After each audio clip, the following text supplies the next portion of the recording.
Pourquoi les agents libres au baseball n'ont pas encore signé d'entente? Bienvenue à Focus. Ici Ray Lalonde et voici mon podcast sur la business du sport offrant une perspective et plus de 30 ans dans l'industrie. Et c'est parti.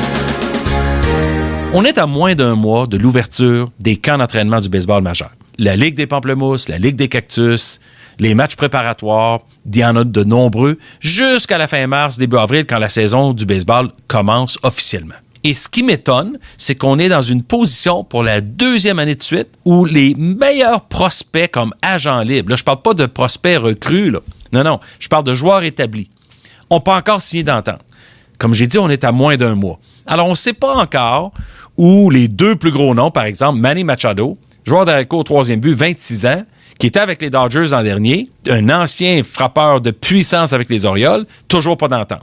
C'est vrai que ce qu'ils cherchent, c'est un contrat de 8 à 10 ans qui va tourner autour de 250 à 300 millions de dollars. Alors, effectivement, je comprends si j'étais un gestionnaire d'équipe qu'il y a une grosse décision à prendre par rapport à un avenir financier avec un joueur comme ça.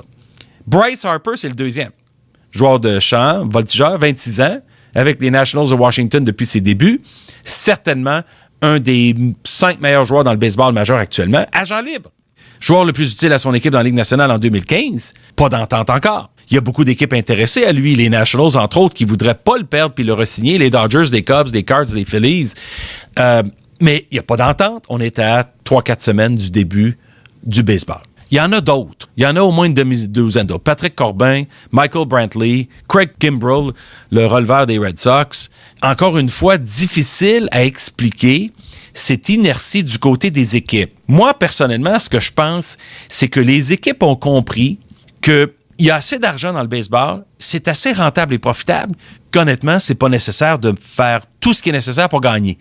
Que c'est pas impératif de dépenser le maximum d'argent, qu'une saison de 80, 85, 87 victoires suffira peut-être à entrer en série, comme meilleur deuxième par exemple, et on se retrouve d'une situation où les agents des joueurs et les joueurs même, l'association des joueurs, et tout le monde se pose la question, pourquoi il n'y a pas d'urgence quand tu as des gars comme Machado et Bryce Harper qui sont disponibles?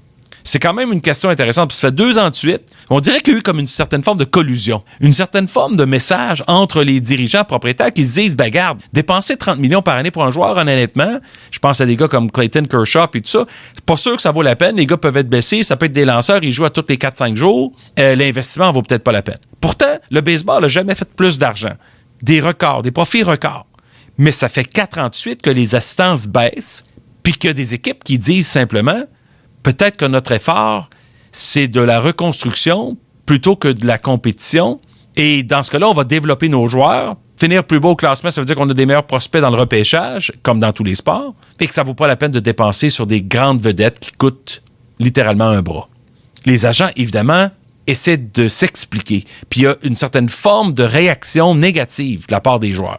Et si j'étais un partisan de quelques équipes, je me demanderais, moi, si j'étais avec les Nationals, pourquoi Bryce Harper n'a pas encore signé?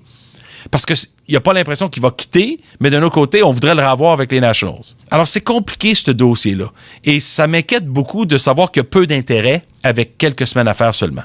Et je pense que le baseball va devoir expliquer ça, à savoir pourquoi il y aurait des équipes qui ne font pas tous les efforts possibles pour avoir une équipe gagnante sur le terrain. Parce que j'en ai nommé 3-4, mais il y en a des dizaines et des dizaines de joueurs qui ne sont pas signés, de tous les âges, de 25 à 35 ans. Il y a des joueurs à des positions clés comme receveurs, il y a des lanceurs de qualité. Je pense à Mike Moustakas qui était avec Kansas City lorsque les Royals ont gagné la Série mondiale. C'est un troisième but qui a 30 ans. C'est un gars qui est capable de frapper 30 coups de circuit. Toujours agent libre. Il y a un paquet d'équipes intéressées, mais aucune signature. Comment ça va se terminer, ce dossier-là? J.A. Happ.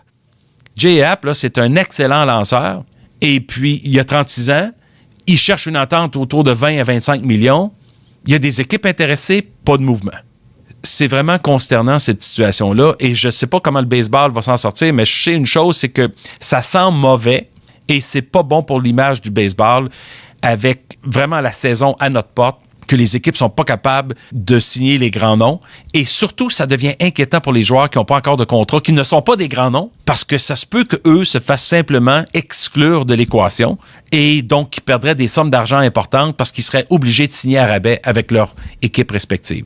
Et ça, je trouve ça vraiment particulièrement désastreux pour l'image du baseball majeur.